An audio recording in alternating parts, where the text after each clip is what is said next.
Bismillahirrahmanirrahim. Assalamualaikum warahmatullahi wabarakatuh.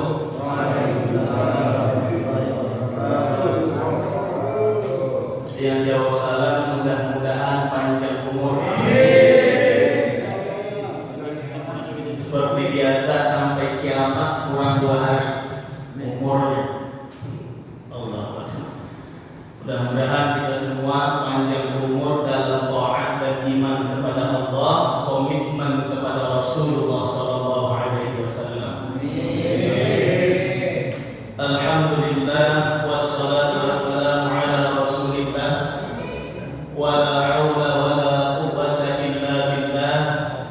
Allahumma shalli wa sallim wa karim wa 'azzim wa zid wa barik wa tarham wa tahannan ala وحبيبك ورسولك نبينا الكريم محمد بن عبد الله وعلى آله وأزواجه وذرياته وأصحابه ومن تبعهم بإحسان إلى يوم الدين. أما بعد, yang sama-sama kita hormati Ketua DKM Musalla Alfiyah Al-Istiqamah beserta jajarannya. Ini nama musola, masya Allah. Sebenarnya nama musola ini berat.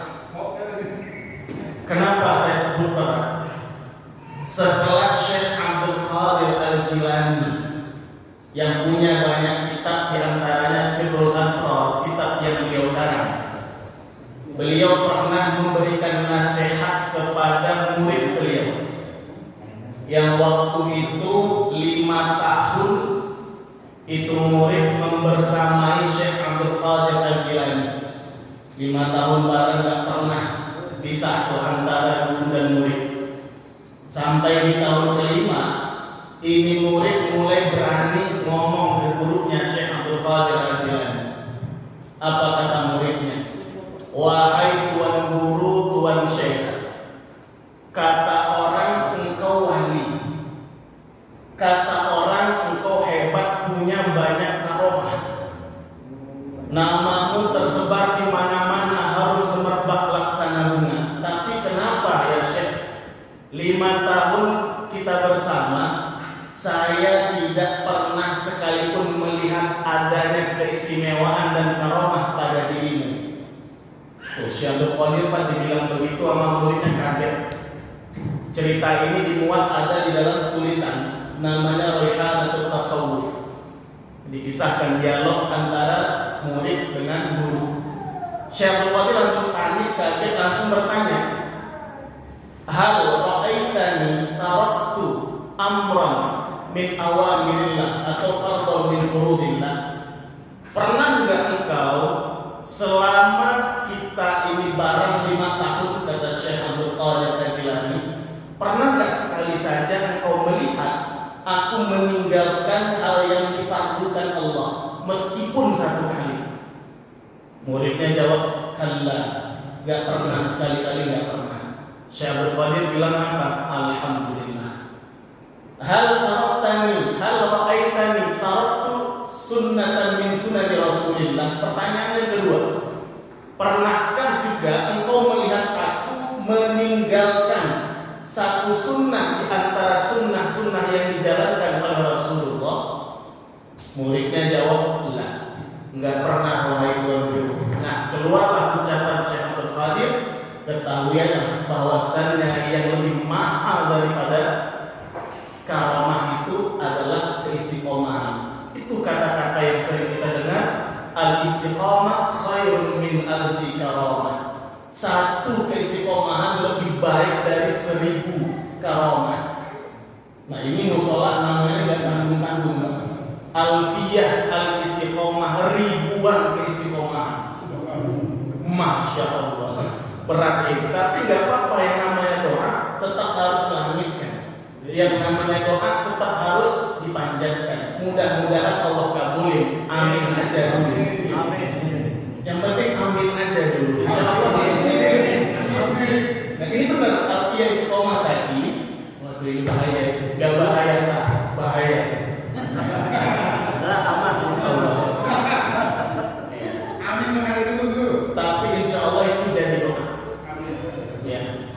Siapa tahu di bulan Rajab ini kan bulan Rajab Pak, salah satu bulan haram, hurmah, terhormat. Berarti apa? Bulan ini nilainya beda dengan bulan-bulan yang lain. Bulan Rajab setara dengan bulan Dzulqa'dah, bulan Dzulhijjah dan juga bulan Muharram. Setara mereka ini. Ya, demikian yang disebutkan di dalam hadis Rasulullah SAW yang bersumber dari sahabat namanya Abi Bakrah. Beda, Abu Bakar As-Siddiq beda dengan Abi Bakrah. Dari situ Rasulullah menjelaskan bahwasannya jumlah bulan ada 12 bulan dalam siklus 1 tahun, kata beliau. Tapi ingat, minha arba'atul hurum, 4 diantaranya istimewa, terhormat. Salatatun mutawaliyah, 3 disebutkan secara beriringan, 1 terpisah. Mana? Dzulqa'dah, wa Dzulhijjah, wal Muharram. Terakhir Rajab Mudhar alladzi baina Jumada wa Sya'ban. Hadisnya sahih. Ya. Jadi ini mumpung doa kita langitkan di salah satu bulan yang memang Allah berikan keistimewaan, mudah-mudahan Allah ijabah segala macam doa-doa dan minta-minta kita semua. Kemudian yang kedua, sholawat cinta dan salam rindu senantiasa tercurah limpahkan kepada baginda Nabi Muhammad SAW dengan lisan kita basah menyebut nama beliau. Allahumma shalli wa sallim ala sayyidina Muhammad wa ala ali sayyidina Muhammad. Hadirin yang dimuliakan Allah Subhanahu wa taala, ini kali pertama tempat taklimnya rada beda. Kemarin tahun lalu, udah setahun Pak ya, tahun lalu, iya di atas lantai 2. Nggak tahu tahun ini ada perubahan lebih baik untuk semuanya, berada di lantai 1. Dari 2 pindah ke 1, insya Allah.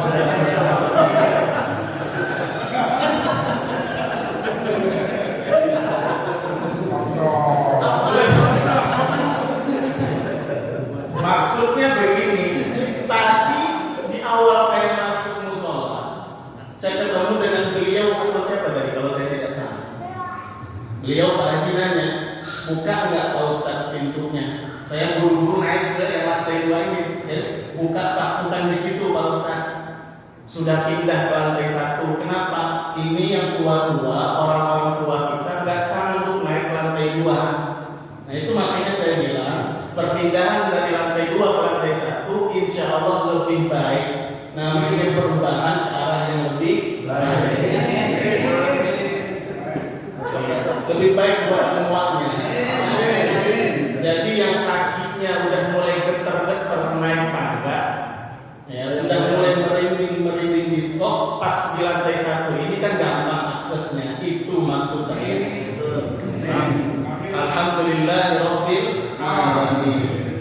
Baik, insyaallah kita lanjutkan agenda ngopi kita. Saya melihat itu yang di-share sama DKM itu ayo ngopi. Ya, ngopi ternyata bukan sembarang ngopi, ngobrol perkara iman. Tapi malam hari ini khusus saya agak ngopinya beda dikit. Ngopinya agak rada-rada kental, ngopinya agak rada-rada pahit. Apa itu ngopi ngobrol politik Islam? Karena ini babnya tanggung jawab Pak. Saya di mana-mana, khutbah di mana-mana saya sampaikan di atas mimbar. Karena rasa tanggung jawab itu bukan persoalan Pak Ustadz. Masa Ustadz, Kiai, Habib kok ngomong politik? Lah kalau mereka kagak ngomong politik, makanya yang ngomong politik siapa? Emang preman ngomong politik ada yang marah nggak? Kagak ada Pak. Emang koruptor ngomong politik ada yang marah? Kagak ada. Sekalinya Ustadz, Kiai, Habaib ngomong masalah politik dibilang jangan Pak Ustadz. Jangan ngomong masalah politik. Udah urusin aja cara cebol, urusin aja cara istinja, urusin aja cara bersihin najis pakai batu. Ini kan kacau. Padahal agama Islam adalah agama yang punya sifat bersifat syumuliyah namanya. Makna syumuliyah artinya komprehensif, itu mencakup segala hal, semua aspek, itu Islam. Makanya Islam mengatur mulai dari urusan yang kecil sampai kepada urusan yang besar. Mulai dari urusan yang remeh-temeh sampai pada urusan yang berskala bahkan bukan dunia sampai akhirat pun Islam atur. Jadi kita nggak perlu alergi Pak ngomong masalah politik, nggak usah alergi. Yang penting politiknya ini benar nggak landasannya, ini perlu diperjelas. Tuh. Jadi masalah kepemimpinan di dalam Islam, Islam mengatur. Islam mengatur. Salah satu hadis Nabi Shallallahu Alaihi Wasallam menjelaskan.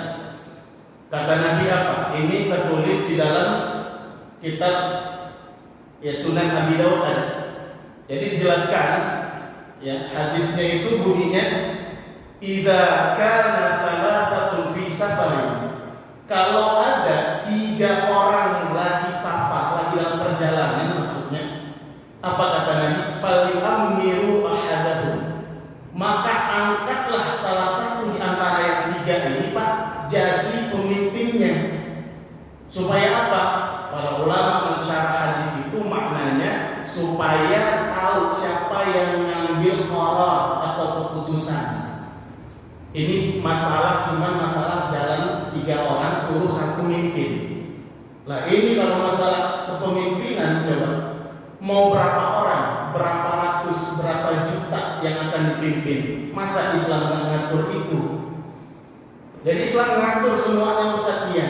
Mulai dari urusan cebok, mohon maaf, fikih, urusan cebok sampai urusan pace pokok Facebook, semua diatur. Jadi nggak ada di Islam itu yang ditutup-tutupi, nggak ada. Mulai dari urusan di dalam kamar sampai urusan di luar kamar, semua diatur oleh Islam. Nah lantas bagaimana Pak Ustaz? Islam memerintahkan pemeluknya. Kita nggak bicara umat di luar umat Islam kan? Ini khusus kita ini untuk pemeluk agama Islam saja. Bagaimana Islam mengatur pemeluknya dalam rangka menentukan calon pemimpin yang harus dipilih? Ada beberapa ketentuan, syarat, standar yang Islam tunjukkan, agama ajarkan. Katanya orang Islam, tapi nggak percaya sama kitab sucinya. Al-Quran bilang kiri, Al-Quran bilang ngalor, dia ngidul. Ini kan kita kacau. Rasulullah bilang boleh, kita bilang enggak. Agama bilang jangan, kita bilang iya. Ini kacau semua kita. Makanya di Al-Quran dijelaskan, di hadis Nabi dijelaskan, bahkan para ulama menyebutkan di antara standar kita memilih pemimpin, baik itu levelnya DPRD, baik itu levelnya itu tingkat provinsi, mau DPR RI, DPD RI, bahkan presiden, wakil presiden sekalipun. Ini nanti Pak yang saya sampaikan coba dilihat aja mana yang lebih cocok nih untuk DPRD. Kayaknya yang lebih sesuai kayaknya si fulan, kayaknya yang provinsi yang lebih cocok kayaknya si fulan. Simpulkan aja nanti dari standar-standar yang ada. Pertama, Islam menyuruh pemeluk agama Islam itu sendiri untuk memilih pemimpin yang seakidah, seiman, sekeyakinan dengan dirinya. Makanya kalau dibuka Al-Quran Pak, itu tidak kurang ada 6 ayat yang menjelaskan kewajiban orang mukmin, orang Islam untuk mengangkat, menunjuk, mencoblos pemimpin dari yang seakidah, seagama. Ada di surat Ali Imran, ada di surat An-Nisa, ada beberapa, dan ada juga di surah Al-Maidah yang kemarin viral itu. Ya. Jadi Islam sudah ngatur, Allah sudah ngasih petunjuk. Kalau ada di antara kita yang masih nggak mau ikut dengan Qurannya, saya bingung. Itu Quran kita itu perlu diedit apa bagaimana? Kenapa kita nggak mau ikut? Allah suruh kok itu. Di antaranya dalam surah An-Nisa ayat 144. A'udzu billahi minasyaitonir rajim. Ya ayyuhalladzina amanu la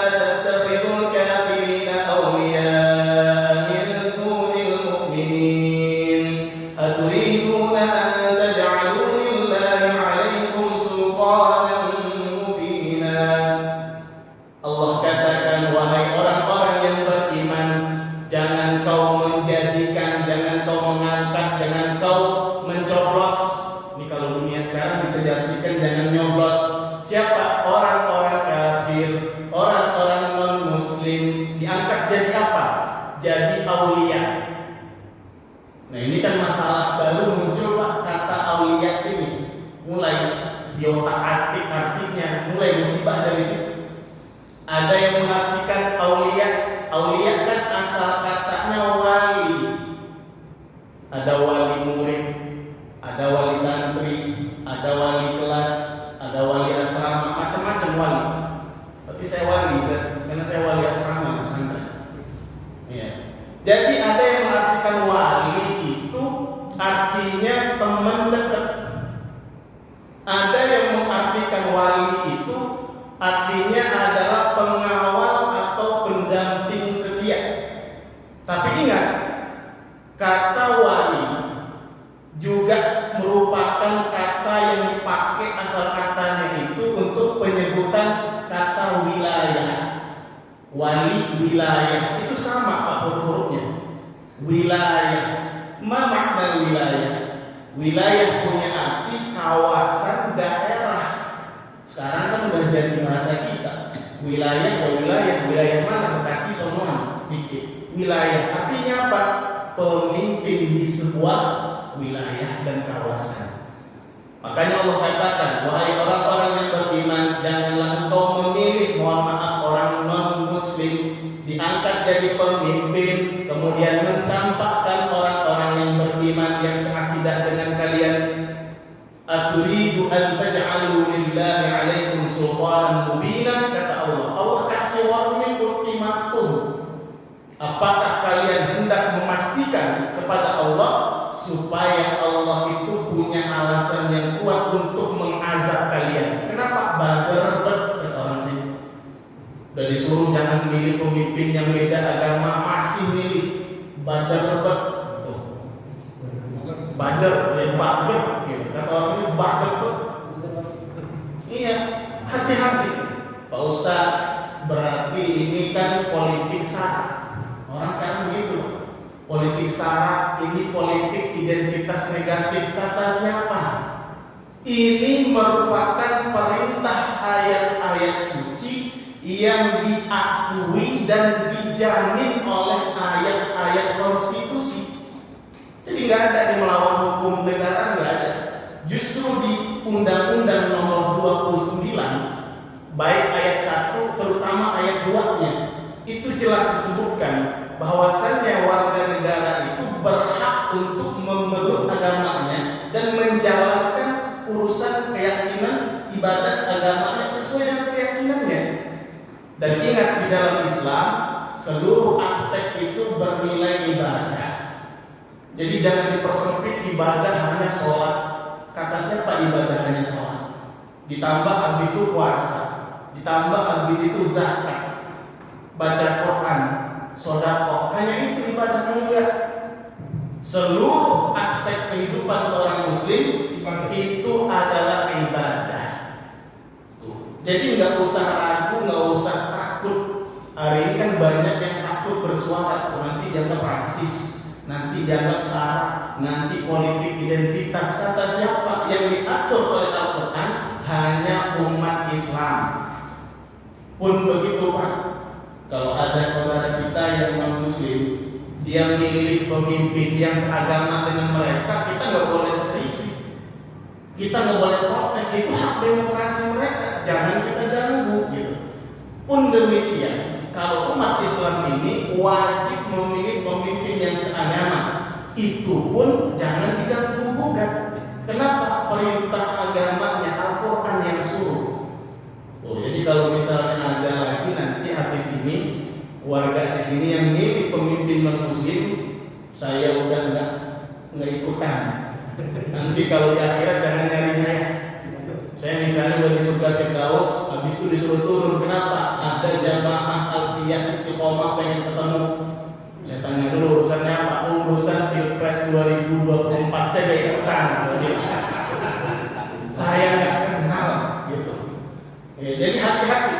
Syarat pertama, Islam mengajarkan pilihlah pemimpin yang seagama, jangan yang lain.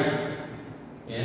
Kemudian yang kedua, pilihlah pemimpin yang punya sifat dan akhlak yang terpuji.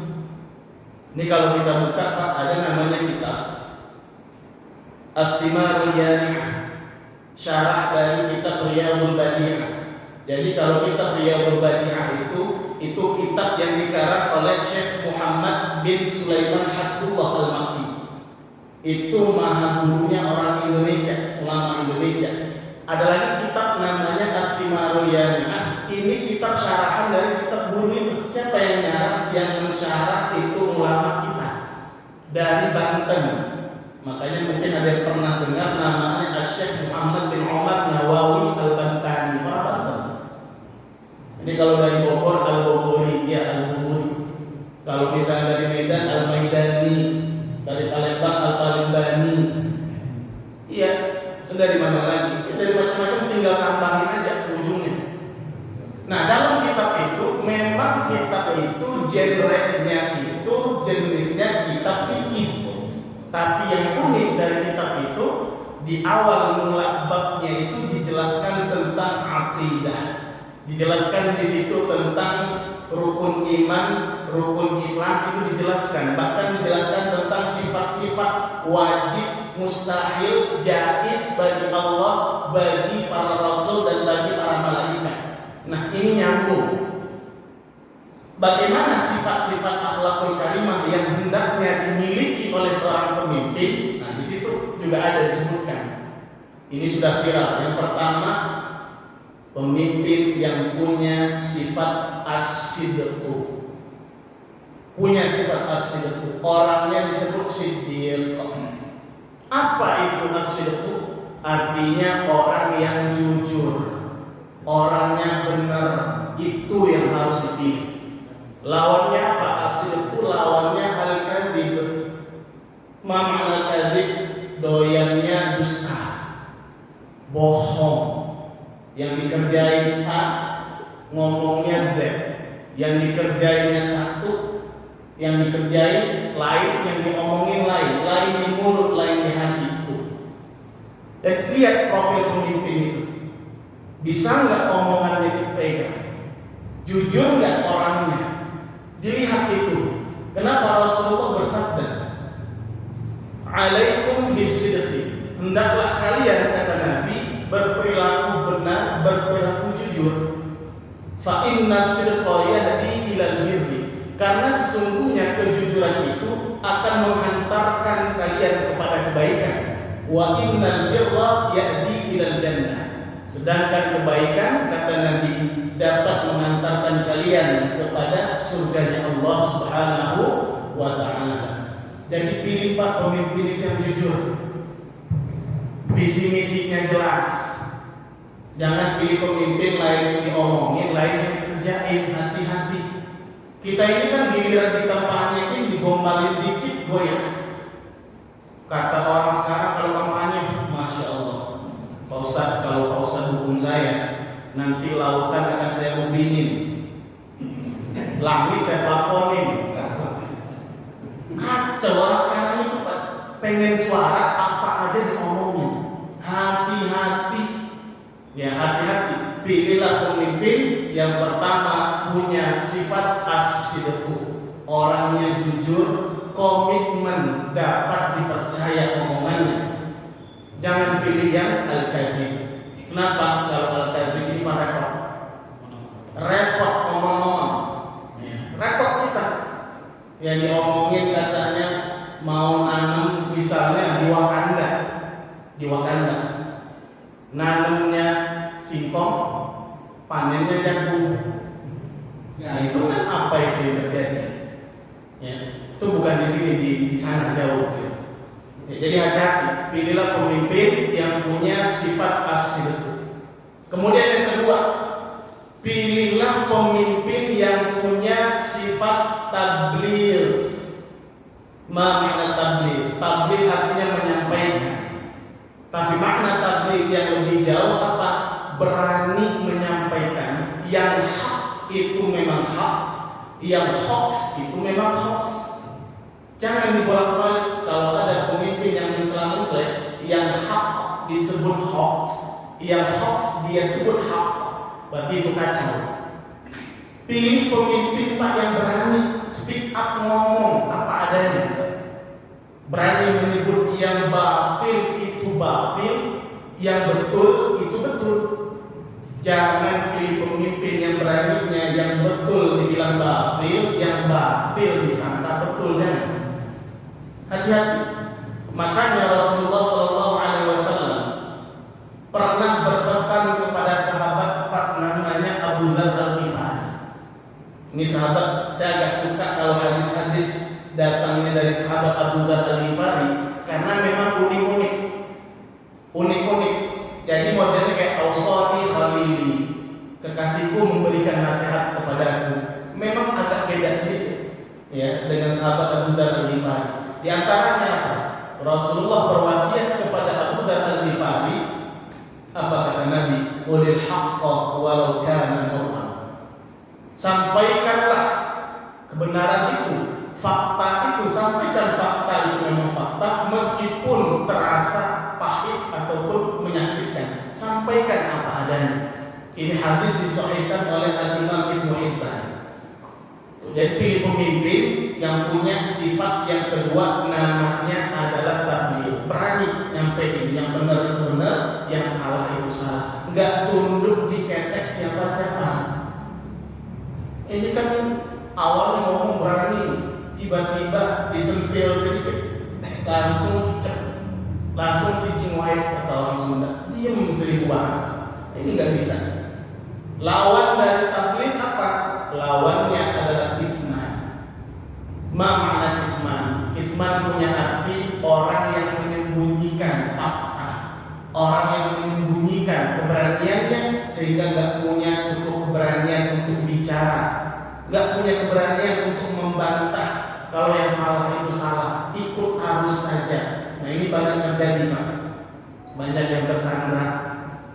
Saya nggak usah sampai jauh-jauh ke sana, ya spillnya tipis-tipis aja, banyak yang tersandra. Tuh, jadi udah berapa? Udah 2 sifat yang harus dimiliki seorang pemimpin. Kemudian yang ketiga, pilihlah pemimpin yang punya sifat al-amanah. Al-amanah. Ma makna al-amanah? Amanah artinya adalah dapat dipercaya. Ini bahasa kita kan gitu. Kalau bahasanya Sayyidina Ibnu Abbas radhiyallahu anhu memaknai kata al-amanah, beliau menyebutnya apa? Al-amanah hiya ta'ah. Amanah versi beliau ya amanah ya ketaatan. Taat dengan apa? Tentu taat dengan perintah Allah, jauhi larangannya. Taat tentu dengan komitmen dengan Rasulullah, menjauhi larangan Rasulullah. Itu yang disebut dengan orang yang amanah. Menjaga perintah Allah, menjaga diri dari larangan Allah dan Rasulullah. Jaga amanah itu Pak. Jadi kalau pilih pemimpin itu dilihat ini track recordnya kata orang sekarang, jejak digitalnya, ini orang amanah apa kagak, bisa diukur. Lihat aja, oh ini orang amanah, oh ini orang ternyata bisa dipercaya, maka itulah sosok pemimpin yang harus kita pilih. Lawan dari amanah apa? Khianat. Artinya apa? Dulu orang berdarah-darah memperjuangkan dirinya sampai ada yang mati, sampai ada yang tahlilan, sampai ada yang macam-macam. Tapi giliran yang nggak jadi, habis itu belok. Nah ini hati-hati, berarti orangnya nggak amanah. Kenapa gampang berubah? Nah, ini luar biasa ya. Ini makanya kalau milih pemimpin coba dilihat sifat-sifatnya. Ini orang amanah apa tidak? Kalau amanah silakan pilih.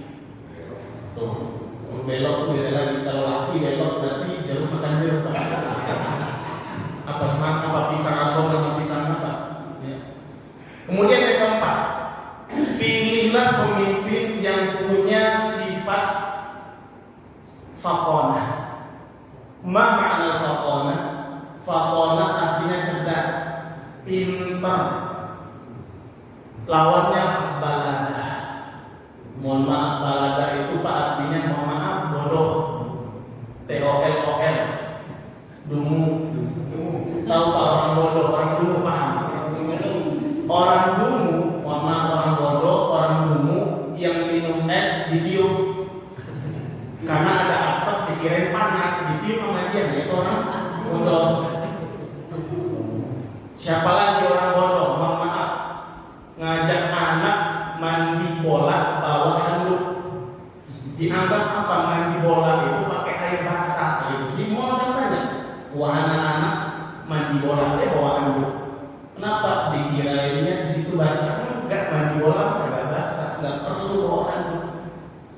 Kalau ada yang ngomong misalnya ibu-ibu disuruh bukannya minum asam folat tapi asam sulfat, simpulkan sendiri. Saya nggak mau ngomong ke sana. Simpulkan apakah termasuk yang itu tadi apa enggak, terserah. Ya, jangan tanya saya. Tanyakan saja kepada rumpukan yang bergoyang. Ada lagi Pak, jauh di sana, yang ngomong katanya kalau tambang ilegal cara berantasnya gampang, cabut aja izinnya. Saya langsung mikir itu, tambang ilegal otomatis nggak punya izin, terus izinnya dicabut, itu nggak masuk di pikiran saya. Saya mikir ini saya yang nggak waras. Saya sempat berpikir ini saya yang salah paham, apa saya nggak waras. IQ saya jongkok, nggak sampai itu pemahaman. Saya sampai begitu. Nah, apakah itu masuk ke dalam kategori yang tadi? Silahkan nilai sendiri. Ya, artinya apa? Pilih pemimpin yang fatonah cerdas. Kenapa? Ada sebuah makalah menyebutkan faqidu syai' la yu'ti. Orang kalau nggak punya apa-apa nggak bisa ngasih, Pak. Mohon maaf, saya nggak punya duit, bisa nggak saya ngasih orang duit? Nggak bisa. Saya nggak punya ide dan gagasan, bisa nggak saya ngasih ide ke orang lain? Nggak bisa. Mohon maaf kalau saya bodoh, kalau kita bodoh mungkin nggak kita memintakan orang. Kenapa? Faqidu syai' la yu'ti. Kita nggak punya kok, gimana mau ngasih? Itu bahaya. Pilih pemimpin yang cerdas. Cerdas ini banyak, Pak. Pertama ada namanya cerdas secara spiritual. Yang kedua ada namanya cerdas intelektual. Yang ketiga ada namanya cerdas emosional. Beda-beda ya. Lihat aja pemimpin kita, calon pemimpin kita, mau DPRD, DPR RI, DPD RI, mau presiden, wakil presiden, lihat aja. Apakah ini orang cerdas spiritual apa tidak? Pas dilihat, oh ini orang muslim dia, tapi sholat nggak pernah jamaah, nggak pernah nongol di masjid, di musola nggak pernah. Pas giliran kampanye nongol, sholatnya paling depan, ngambil shot imam lagi. Saking solehnya, kenapa kampanye? Sampai sholat subuh orang 2 rakaat, dia 3 rakaat. Saking solehnya gitu. Kenapa? Nggak biasa, nggak biasa. Akhirnya apa? Itu yang terjadi. Pilihlah pemimpin yang memang soleh sebelum kampanye, sesudah kampanye dia tetaplah dia. Yang soleh tetaplah soleh, itu yang dipilih. Mohon maaf Pak, ini kan pemimpin-pemimpin banyak yang Islam, banyak yang Muslim. Coba aja ditanya, siapa di antara pemimpin-pemimpin ini yang kira-kira yang sholat dan yang nggak sholat, atau yang sholat dengan yang jarang sholat? Tanya aja.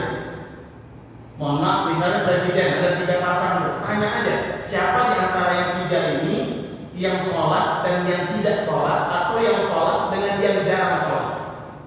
Simpulkan aja sendiri. Lihat tuh, oh kayaknya yang ini, yang ini, yang ini, yang ini. Yang kedua, kalau semua itu sholatnya baik, coba ditanya lagi, siapa yang terbaik di antara mereka dalam bab ibadahnya? Yang bisa jadi imam siapa? Tanya aja. Yang bisa doa siapa? Yang bisa sholawatan siapa? Tanya aja. Nggak ada dosa. Kita ini kan nggak berani ngomong aja. Sekarang kita bongkar ini. Apa salahnya itu? Lihat ini siapa di antara itu. Ini babnya bab spiritual, bukan orang yang pas kampanye baru kelihatan soleh, itu nggak bisa. Makanya disebut pencitraan, ya benar pencitraan. Pencitraan ya iya. Nggak pernah kelihatan sholat, jarang hadir majelis taklim, hadir ke sini nggak pernah majelis taklim di sini, di sekolah. Nggak pernah. Pas majelis sholawat nggak pernah datang, giliran kampanye ngomong. Nah ini keluar masuk pesantren. Keluar masuk pesantren sejak kapan? Nongol di azan maghrib. Saya kalau azan maghrib cuma sampai asyhadu an la sehat itu. Nggak mau sampai kayak sholat karena nanti muncul gitu. Nggak pakai dulu ya. Ambil dulu saya tutup mata. Pada lewat baru. Ini babnya hati-hati. Pilih pemimpin yang memang cerdas secara spiritual, artinya soleh dari sononya. Ya, Ustaz soleh semua. Oke, ukur lagi siapa yang lebih soleh di antara mereka. Caranya begitu, Pak. Tanya tuh calon-calon pemimpin kita. Nah, kemudian yang kedua ada namanya kecerdasan intelektual. Mohon maaf, Pak. Kalau intelektual ini, kalau kita kan identiknya itu dengan pendidikan. Ada S1, S2, S3. Mohon maaf, tanya pemimpin kita, siapa yang sekolahnya itu paling tinggi? Siapa? Tanya aja, nggak ada masalah. Ya kalau mohon maaf, kalau orang bodoh tadi yang mimpin, gimana kita rakyat mau pintar? Gimana? Nggak bisa tuh. Coba tanya siapa nih intelektualnya yang paling pintar, siapa? Sekolahnya yang paling tinggi siapa? Tanya aja pemimpin-pemimpin kita, nanti ketemu. Oh ternyata ini S3, ternyata ini profesor, oh ternyata ini kompesor. Jadi semuanya. Ada lagi yang profesor, kan ada tuh yang profesor. Kalau misalnya maulid itu banyak profesor. Jadi profesor ini yang kayak lontong itu. Yang bukan profesor. Lihat tanya, oh ternyata ini yang lebih pintar. Mohon maaf, kalau saya melihat calon presiden, ini saya bongkar saja. Saya melihat kalau misalnya lebih pintar presidennya daripada wakil, itu ya komposisi yang pas. Tapi jangan sampai wakilnya lebih pintar dari presidennya, itu kacau. Pilih pemimpin yang seimbang, at-tawazun namanya, jadi seimbang. Calon presiden itu Pak wajib lebih pintar dari wakil. Gimana kalau misalnya wakil itu lebih pintar dari presidennya? Nggak seimbang Pak, komposisinya nggak imbang. Kalau masih memilih itu silakan, saya nggak melarang. Ya, silakan. Ya, jadi pilih pemimpin yang cerdas secara intelektual, jelas pendidikannya, bukan ijazah palsu. Iya, ini kan jujur-jujur saja. Ya kalau ada yang ijazah palsu terbukti, ngapain dipilih gitu? Dosa besar itu, udah tahu itu ghish, curang. Nabi bilang orang yang ghish, curang bukan dari kelompokku, kata Nabi, dibuang dari umat Rasulullah. Keras memang keras. Kemudian apa lagi? Pilih pemimpin yang cerdas secara emosional. Kenapa? Pemimpin yang menghargai rakyat, pemimpin yang menghargai umat, itu yang dipilih. Bukan marahnya ke rakyat marah, giliran ke cukong-cukong atas diam. Salah tempat, salah alamat marah. Saat saya suka memilih pemimpin yang marah-marah, silakan. Kalau dianggap cukup itu marah-marah, pemimpin mau dipilih silakan pilih, nggak ada yang larang. Ya, jadi tuh pilih pemimpin yang punya sifat fatonah cerdas. Kemudian yang ketiga, pilih pemimpin itu Pak, Gapni paling gampang. Pilih pemimpin itu dilihat dengan siapa circle pertemanannya, ini yang paling gampang. Siapa kawan-kawannya, siapa partai-partai pendukungnya, ini gampang sekali. Kenapa? Ada kitab kecil Pak di pesantren itu. Biasanya di pesantren-pesantren dipelajari, namanya Ta'limul Muta'allim. Dikarang oleh Burhanul Islam Asy-Syaikh Az-Zarnuji. Kecil kitabnya, tapi pasti hampir dipastikan dipelajari di pesantren-pesantren. Isinya apa? Di situ ada kalimat yang unik. Anil mar'i la tas'al. Seseorang itu, kata Syekh Zarnuji, nggak perlu ditanyain langsung ke orangnya. Bagaimanakah Anda? Seperti apakah sifat Anda? Seperti apakah kepribadian Anda? Nggak perlu ditanya. Wasal an qarinihi. Cukup tanya, kata beliau, cukup lihat, cukup amati. Dengan siapa qarini, teman-temannya dia siapa? Pendukung-pendukungnya dia siapa? Dengan siapa? Pendukung-pendukungnya. Kenapa? Kata Syekh Zarnuji, fa inna qarina bil muqarini yaqtadi. Karena Pak Muhammad, sahabat dengan sahabat, teman dengan teman, tabiatnya pasti sama. Sama gitu, persis sama. Makanya ada yang perilaku pendukung akan ikut perilaku yang didukung. Makanya nggak usah heran kalau misalnya pendukungnya itu hobinya senyum, kenapa yang dipimpin, yang didukung hobi senyum? Ada lagi misalnya yang hobinya urakan, seradak, seruduk, ya. Kenapa? Coba aja lihat dia dukung siapa, biasanya pengaruh. Ini dikonfirmasi oleh hadis Nabi sendiri. Bisa dibuka, ya, di hadis Sahih Bukhari ada, Sahih Muslim pun ada.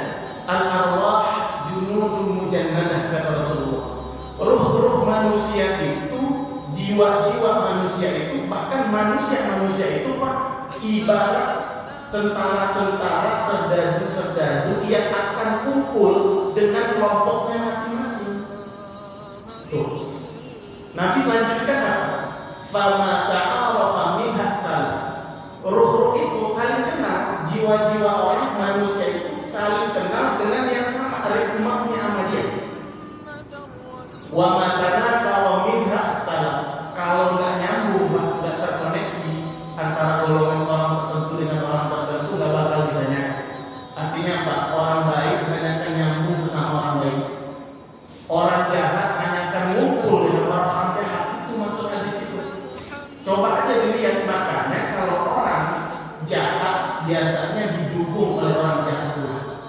Kalau orang baik biasanya didukung oleh orang baik pula. Kenapa? Nyambung.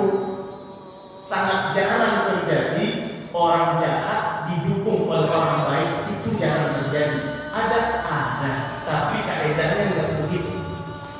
Nah ini hati-hati. Jadi kalau kita ini masalah keberpihakan. Ada pilihan, silahkan milih yang mana. Tapi ingat, kita punya panduan. Al-Quran, hadis, ulama-ulama menyebutkan kita sebenarnya gampang tinggal ikut saja. Coba lihat nanti sosok pemimpin. Ternyata dia didukung oleh para ulama-ulama yang tulus, bukan ulama-ulama fulus. Sekarang kasus ngebedain ulama yang tulus pakai T dengan ulama fulus pakai F.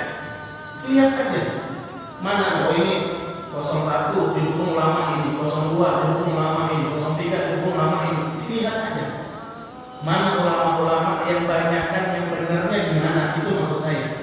Karena ulama sekarang, Pak, mohon maaf, sekarang kan sudah viral.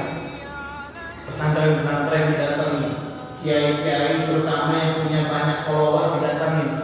Bahkan ada, Pak, nggak nanggung-nanggung, tinggal nih kasih kunci pesantren, kalau mau mobil operasional pilih mau apa silakan, silakan kiai.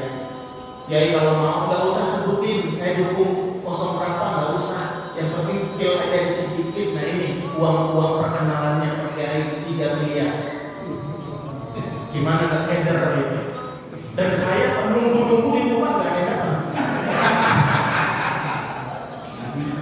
Ada yang datang gitu. Iya, karena nggak terkenal. Itu yang dicari, itu yang tokoh-tokoh. Jadi saya beruntung, saya merasa bersyukur. Alhamdulillah saya bukan orang yang terkenal. Makanya saya baru paham hikmah yang disebutkan oleh Sufyan Ats-Tsauri. Beliau pernah nyebutin apa? Kalimatnya indah, pendek tapi maknanya dalam. Saya pernah baca beliau menyebutkan begini. As-sa'adah, kebahagiaan yang sejati, letaknya di mana? Fi alla yuhibba ayyu'rafa. Kebahagiaan yang sejati, kata beliau, manakala seseorang itu sudah tidak lagi ingin viral, sudah tidak lagi mengejar popularitas. Nah, ketika orang itu sudah nggak mau dikenal orang, sudah nggak ingin cari popularitas, itulah kebahagiaan yang sejati. Kenapa? Aman dari godaan-godaan yang banyak. Saya mikir kalau sempat saya ditawarin 3M, mana? Pak Ustadz, tolong Pak Ustadz ya berapa 3 juta? Oh, nggak bisa.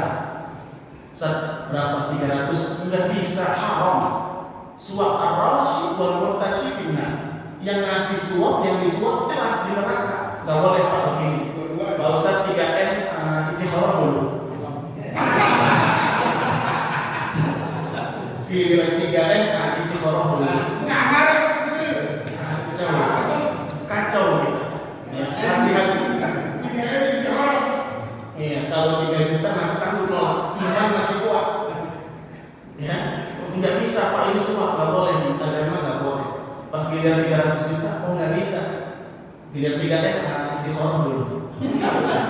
Kacau kita ini negara. Hati-hati. Nah, makanya pilihlah pemimpin yang didukung oleh mayoritas orang baik. Rumusnya lihat siapa aja partai-partai pendukungnya. Pak Ustadz, ternyata si dia baik. Ini banyak kejadian begini, Pak. Calonnya baik, tapi diusung oleh partai-partai yang selama ini senantiasa menghambat aspirasi umat Islam. Sampai bilang saya menyesal didukung umat Islam, saya nggak butuh suara umat Islam. Giliran sekarang masih dipilih, saya bingung gitu Pak. Bingung saya. Apalagi landasan memilih itu apa? Terang-terangan dia. Terang-terangan. Nah ini kita harus cerdas, harus pintar. Itu maksud saya. Saya kemarin pernah ngisi tafsir ya di sebuah masjid yang unik Pak. Saya lihat itu jalanan masuk perumahan itu sudah tebel banget itu jalanan. Sampai saya tanya sama pengurus masjid, Pak itu kayaknya kemarin jalanan kagak setinggi itu. Saya tahu nggak kenapa? Iya, caleg banyak datang katanya mana nih yang mau beresin. Akhirnya itu sebenarnya jalanan rusak. Ada Pak Ustadz yang ngecor jalannya, nambelin udah bersih bagus. Gak lama setelah itu seminggu datang lagi caleg partai lain, kepala burung atau partai apa? Datang lagi Pak Ustadz. Kepala burung datang lagi dia. Mau datang terus gimana? Karena sudah nggak ada lagi Pak Ustadz yang rusak, akhirnya jalanan tadi yang sudah bagus tebelin lagi sama dia Pak Ustadz. Sudah 2 orang. Nggak lama, 2 minggu setelah itu datang lagi caleg dari partai yang lain, partai pohon atau apa gitu. Ngelihat udah nggak ada lagi yang diberesin, mau tebelin lagi. Saya pikir Pak, kalau demikian adanya udah di stop nanti, itu nanti takutnya 1 meter ke atas ya lebih. Ini luar biasa. Ya. Hati-hati milih pemimpin. Terakhir, ada sebuah nasihat dalam kitab namanya Pak Min Fiqh Daulah fil Islam. Kitab Fikih Daulah fil Islam ditulis oleh Syekh Dr. Yusuf Al-Qaradawi. Beliau bilang apa? Umat Islam yang memilih pemimpin, yang mencoblos pemimpin itu nanti jadi syahadah persaksian di hadapan Allah antara dirinya dengan apa yang dia pilih. Semua akan ditanya, dipertanggungjawabkan di hadapan Allah. Kata beliau, kalau kita tahu ini orang gak baik, kemudian kita tetap milih dia, akhirnya dia berkuasa, kita nanggung akibatnya, babak belur nanti. Pasti. Pak Ustadz, saya nggak tahu mana yang baik. Diajarkan oleh ulama-ulama, ini loh yang baik, tapi tetap nggak mau ikut. Kena nggak? Kena nanti dia. Kena. Makanya tanggung jawab kita itu bukan memenangkan orang, enggak. Menang kalah itu keputusan Allah, takdir Allah. Itu bukan urusan kita. Urusan kita cuma satu, pastikan kita berpihak memilih pemimpin yang benar. Itu tugas dan tanggung jawab kita. Masalah menang nggak urusan. Sekalipun misalnya saya percuma milih dia, nggak bakal menang, nggak ada urusan. Yang penting nanti urusan kita dengan Allah, LPG di hadapan Allah itu mudah. Itu persoalannya. Makanya memilih pemimpin, apapun itu tingkatan levelnya, mau kota, mau provinsi, mau negara, pastikan pilihan kita itu benar sesuai dengan tuntunan Al-Quran dan agama. Kenapa? Nanti aman LPG-nya di hadapan Allah, karena nanti pilihan kita, coblosan kita itu nanti menjadi syahadah persaksian kita di hadapan Allah. Udah tahu nggak baik ini, kenapa? Iya Ustaz, diamplopin 300.000. Akhirnya berubah Ustaz. Luar biasa. Na'udzubillah min dzalik. Nah, paling bahaya adalah pemimpin yang munafik. Mohon maaf.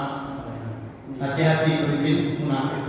Makanya Rasulullah itu sampai benar-benar berpesan dalam hadisnya, apa kata Nabi? An Abi Hurairah, dari sahabat namanya Abu Hurairah. Ayatul munafiqi thalathun, tanda orang munafik 3. Yang pertama, idza haddatsa kadzaba. Kalau dia ngomongnya dusta. Yang kedua, wa idza wa'ada akhlafa. Kalau dia janjinya bohong. Dan yang ketiga, wa idza tumina khana. Dipercaya dia khianat. Ini hadisnya sahih muttafaqun alaih. Diriwayatkan oleh dua imam besar dalam hadis, Al-Imam Abu Abdillah Muhammad bin Ismail bin Ibrahim bin Al-Mughirah bin Bardizbah Al-Bukhari, dan juga yang kedua diriwayatkan oleh Al-Imam Abu Husain Muslim bin Al-Hajjaj bin Muslim Al-Qushairi An-Naisaburi.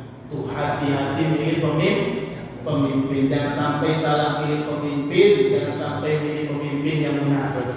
Kan ada kasidahnya.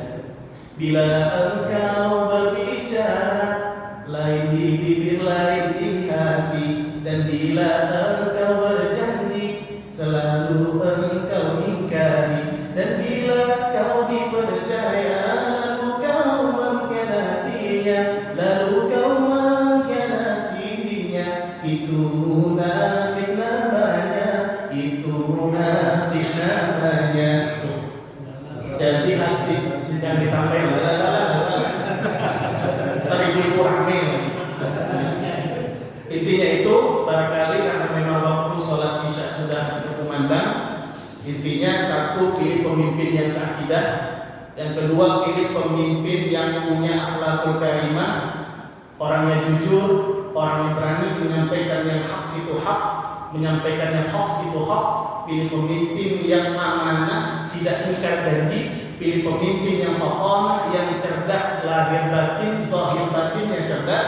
Pilih pemimpin dengan melihat siapa-siapa lingkungan pertemanannya, siapa-siapa partai-partai pendukungnya, apakah didukung oleh mayoritas orang yang benar atau didukung oleh mayoritas orang yang terdengar.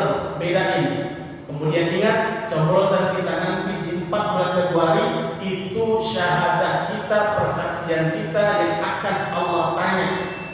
Kenapa kau memilih dia? Mudah-mudahan pilihan kita tidak salah pilih. Mudah-mudahan Allah Subhanahu wa taala senantiasa mudah-mudahan Allah Subhanahu wa taala senantiasa membimbing kita dan menghadirkan pemimpin-pemimpin yang saleh dan muslim.